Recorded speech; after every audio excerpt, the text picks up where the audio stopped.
Now is the time to make real the promises of peace. Now is the time to rise from the dark and desolate valley of chaos to the sunlit path of world peace.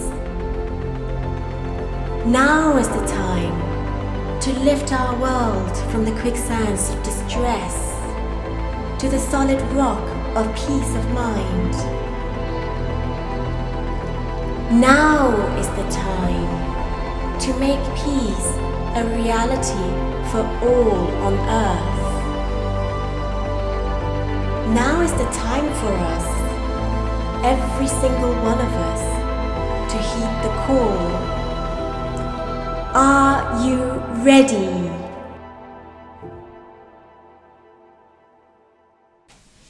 Hello everyone, I'm Christina Yap. I'm honoured to be part of this Festival for Peace and Film for Peace, and I'm delighted to be able to speak to you today. Right now, humanity is going through so many challenges. You may be grieving the loss of loved ones, you may be tendering to your own or someone else's health, and you may be worried about the future and how to find peace in these uncertain times. I feel compassion for you. My intention is to challenge all of us, including myself, to take a step closer to world peace. We're all on our own journeys, yet I feel that there's room to grow. There's room to be more compassionate with ourselves. There's room to be more understanding and supportive of each other, so that, united, we can get ourselves through turbulent times, so that, together, we can be stronger, so that we can become part of the solution. I hope you'll walk away with 5 things. First, an understanding of what mental well-being has to do with world peace. Secondly, the magic formula to peace.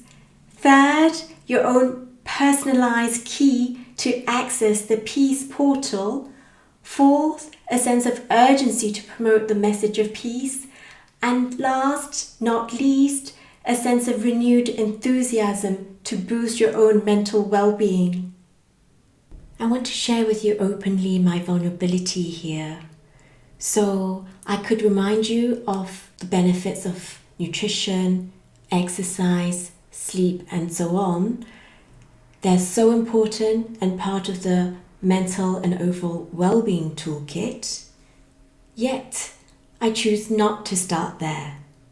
So, 3 reasons why. Firstly, you have access to a lot of amazing and credible sources of information out there already, and I'm sensing that there is a hunger to hear about something new and different. Reason number 2, because as an executive advisor and corporate coach, when I work with my clients to resolve an issue that they're facing, I seek to understand the bigger picture. I ask pertinent questions to unravel the problem, and often we come across a bigger underlying issue to be resolved first. And as I challenged myself to come up with a fresh perspective on mental well-being in the context of an international peace conference, I came across a much bigger issue that I feel needs to be resolved first.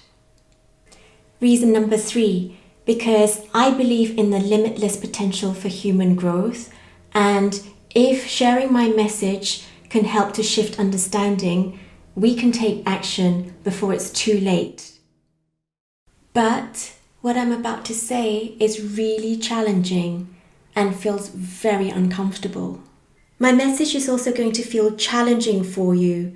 You may be uncomfortable digesting some of what you're hearing, yet if we don't challenge ourselves, how do we grow? So I invite you to take a leap of faith, to embark on a journey with me and see where it takes you. You have nothing to lose and everything to gain. And as we begin, I invite you to set aside all judgments for a moment, to listen with your hearts and reflect with your minds. If there's something in here that's resonating with you, you can go away and explore it further. If you take away something constructive from this, that's amazing. And if you can build in what I'm doing here, that's even more amazing. Now, if you disagree with what I'm saying, we can still respect each other, irrespective of our different viewpoints.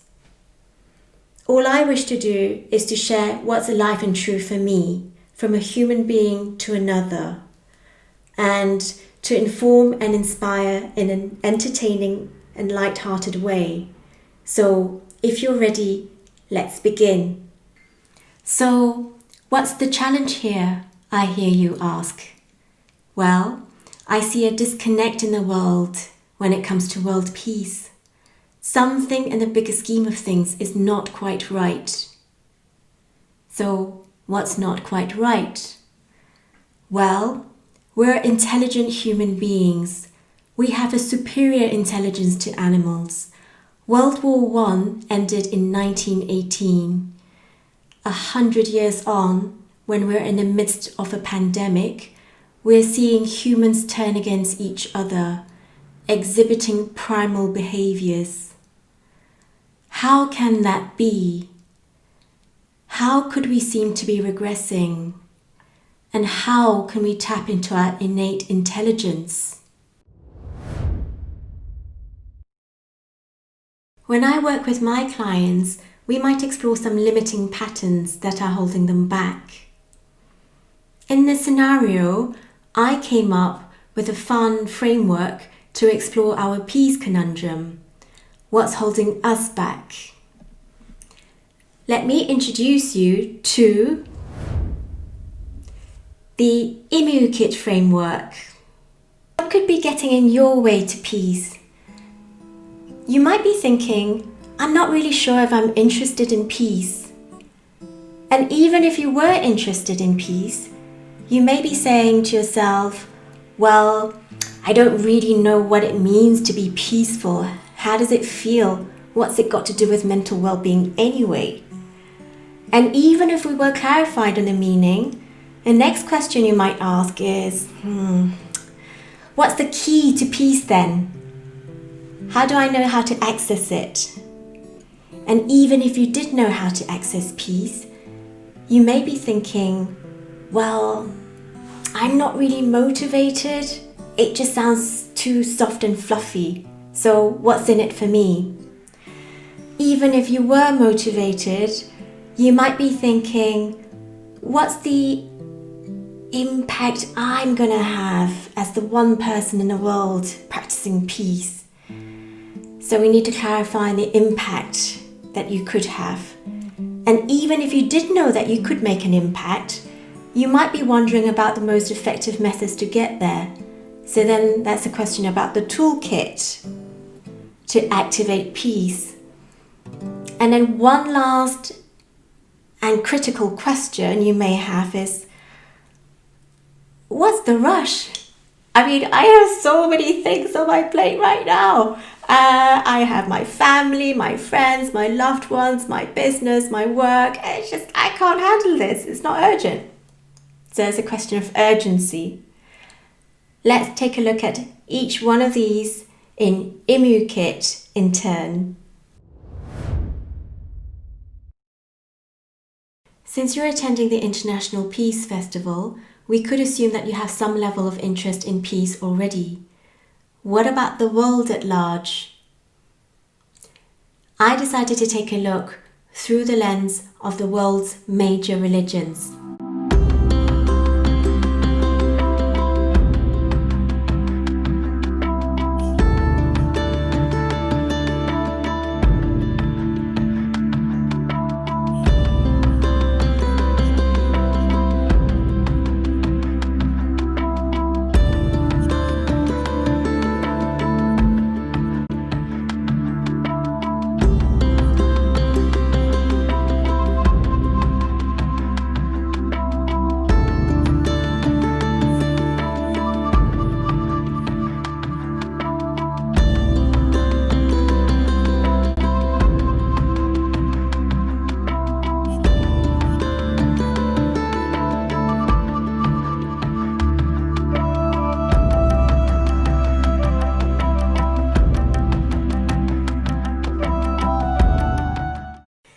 that's really interesting because remember we saw that over 3/4 of the world's population are of these 5 religious faiths.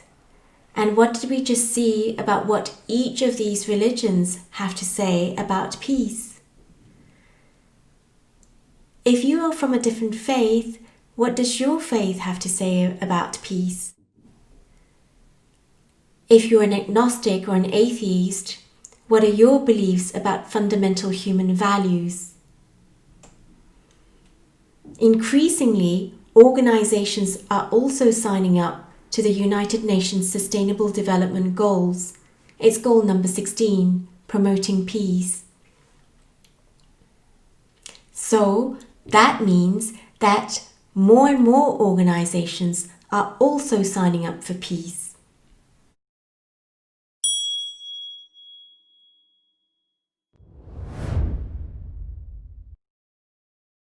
What is world peace? I wasn't really sure, so I decided to look it up. Here's what I found.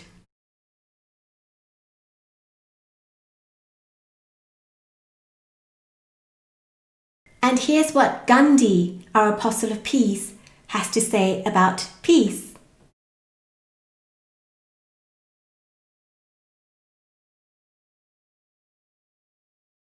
So, according to Gandhi, we seem to have 3 ingredients for peace here.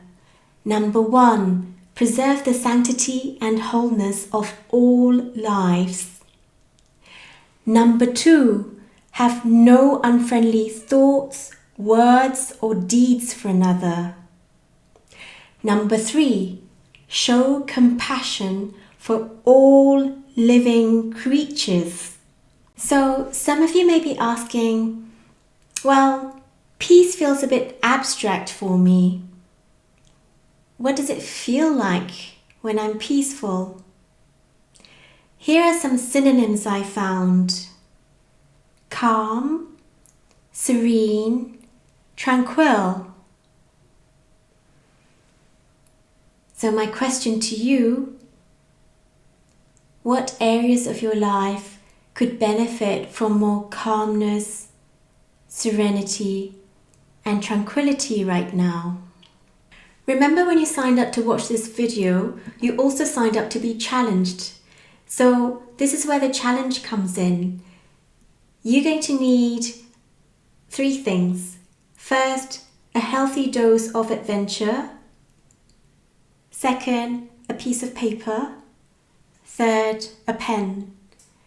If at any time you'd like to have some more time for reflection, please feel free to freeze the video and resume whenever you feel ready.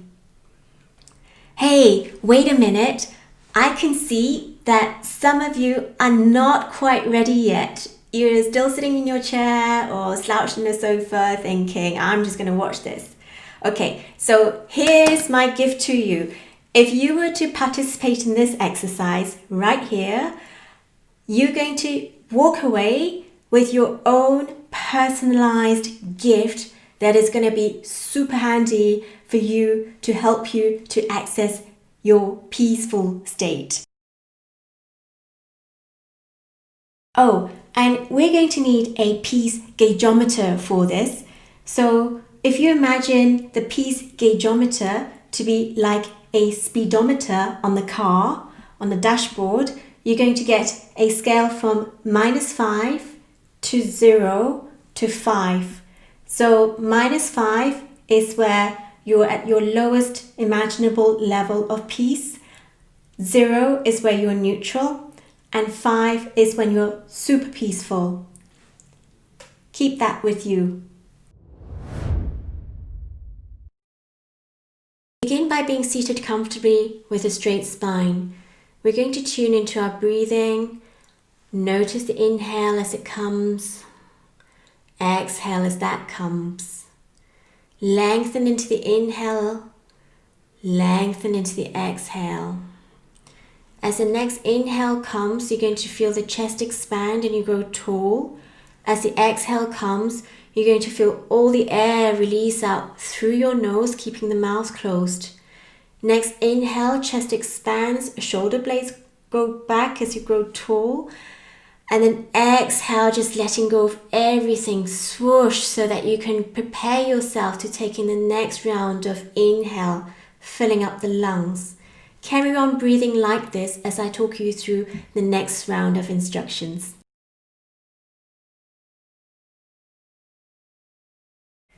So I'm going to guide you through 3 scenarios that we're exploring today. We're going to start with the first scenario. If you were to rate yourself on your level of peace right now, where would that be on the peace gaugeometer? Write that down on your piece of paper. Number 1, now, peace gaugeometer rating. Anything from -5 to the lowest level of peace, to 0, neutral, to 5, highest level of peace. Scenario 2. Recall a time when you committed a non-peaceful act against another. What were your thoughts then? Write them down.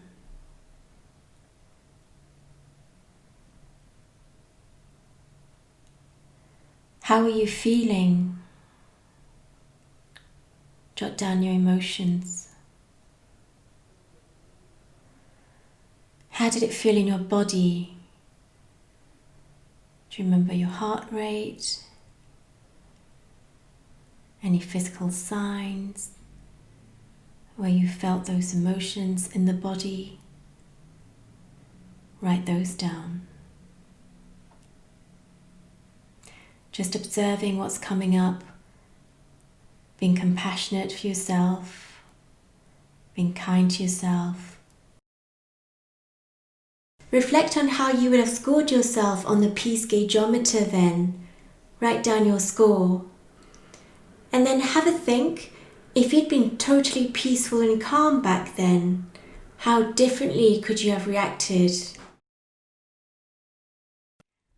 Okay, let's clear away those thoughts, draw a line under that piece of paper, and then take a deep breath. Inhaling in, extending the length of your inhale, exhaling, nice, slow, steady exhale, tuning back in to the steady rhythm of your breath as you inhale, chest expanding. As you exhale, you're just releasing everything out, letting go of everything. Take a few more breaths like that. And then when we're ready, we're going to go into scenario 3. For whom do you have the most unfriendly thoughts or words these days? So that could be someone that you know, or someone that you see, hear, or read about on social media. When you have these thoughts or words come up for that individual, how do they make you feel? Write down some of the emotions that are coming up for you. And then when you feel like that because of the thoughts that are unfriendly, then how do you feel in your body? How do they register physiologically? So you may have some observations, for example, about your heart rate, perhaps a sense of blood pressure, temperature, anything else going on for you. Write those down and then start to take some really deep breaths here, just lengthening into your inhale, lengthening into the exhale, and then just letting go with the next exhale of any of these emotions that were coming up. If you could tap into your total peaceful and calm state, how differently do you think you might be thinking about that person, speaking to them, or speaking about them? Write down some of the observations that are coming up for you. Take a look at your piece of paper now and notice what's coming up for you. How do your thoughts, words, and actions affect your emotions? How do your emotions affect your body? And how does that impact your sense of immunity? Just being compassionate and kind with yourself as you're just observing what's coming up? What are the signs, the warning signs that your level of peace is being disrupted?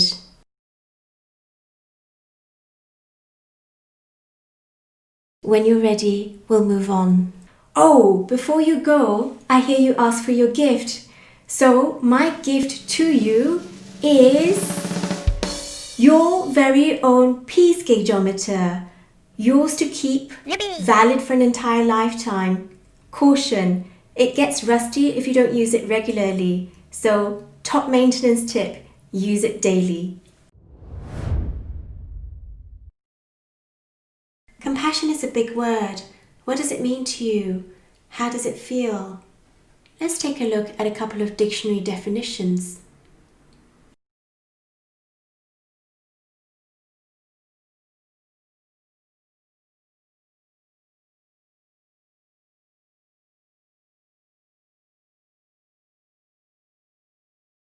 Let's take a look at what peace and compassion in action feel like from the front line. You may have heard that in Singapore, the highest level of cases of COVID has been from the migrant workers' dormitories. Doreen Ang is a family doctor turned COVID doctor, now leading the medical frontline team at the migrant workers' dormitories. I first met Doreen in January this year when her husband was in his final stages. Doreen very kindly agreed to spend her precious rest time talking to me. My husband passing away in March was like, it gave me time to reflect on what should I do. And I happened to be free because I canceled all my work thinking that I will spend the rest of the time looking after him. So when he passed away, that gave me the time to stand up and help in the front line. So when the front line needed doctors, there are not many doctors like me who is available and who's also able to handle situations like this. I've been going to the dormitories where the migrant construction workers are working. The dormitory that I go to is like more than 80% COVID positive. We have 25,000 workers there, and I think at least 20,000 were infected. I run the medical post, and I see them come by the hundreds. And at the end of the day, I'm really drenched in perspiration and really exhausted. It feels as if I have done a marathon every day. I felt that this period was something that I was meant to do to help the world. And with my husband, so-called well taken care of in the heavens, maybe I can focus and do what I'm meant to do as a frontline warrior.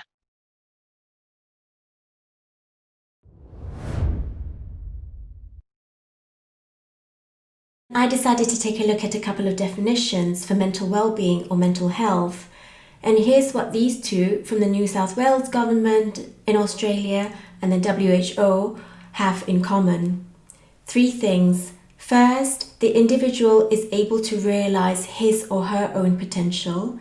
Second, is able to handle the normal stresses of daily life.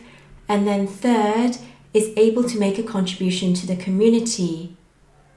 Where there's a difference is that the Australian government talks about the individual having a sense of purpose or meaning, whilst the WHO definition talks about the individual being able to work productively or fruitfully. At any rate, we can agree that mental well-being is about an optimally functional human being because it's about how we think, how we feel, how we interact with everyone around us. So an absence of any of those factors that we looked at might impact us in terms of our health, our work, our relationships, or level of engagement with the community.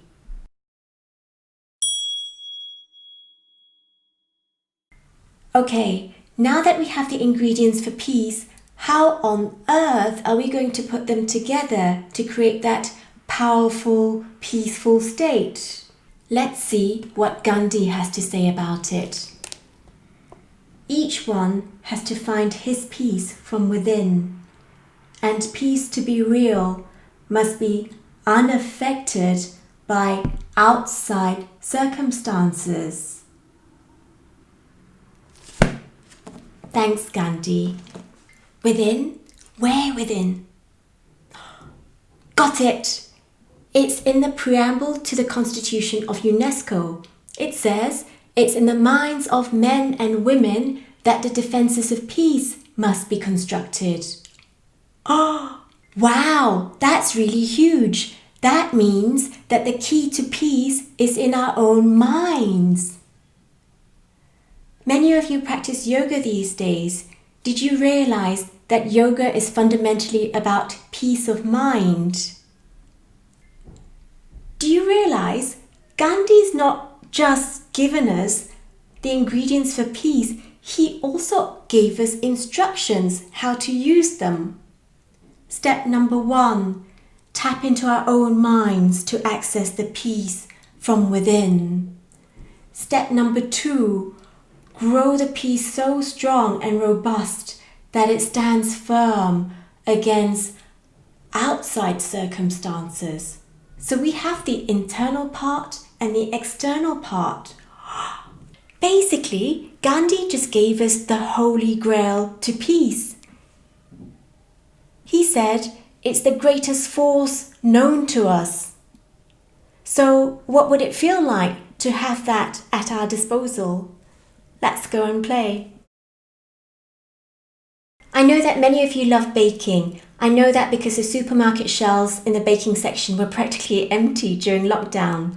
So since we love baking, I put together a brand new baking recipe for us. It's called the Peaceful Mind Cake. Okay, so we're going to need a generous helping of each of these 3 peace ingredients from your own back garden.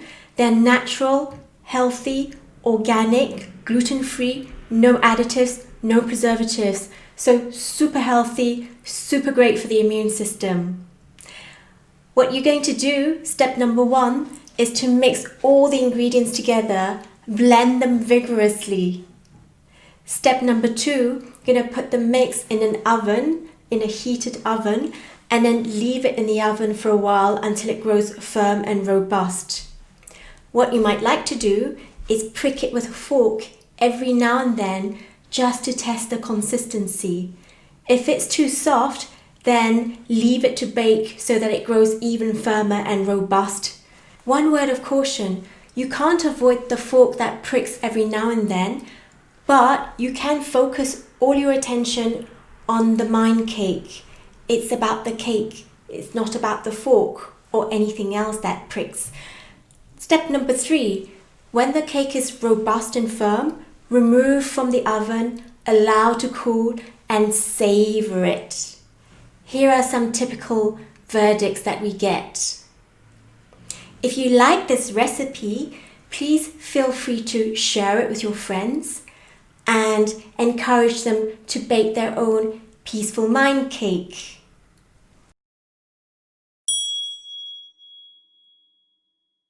COVID is like a huge fork that's been put into our peaceful mind cake. Many of us didn't have the ingredients or have the instructions, but now that we do, what's there to motivate us to taste the cake, to savor it? And what's there to show that our cake is going to make a difference in the world? How can we make an impact? What are the tools that we need, the skills we need to bake this cake? And why is it so urgent that we bake this cake right now? Tune into part 2 to find out more.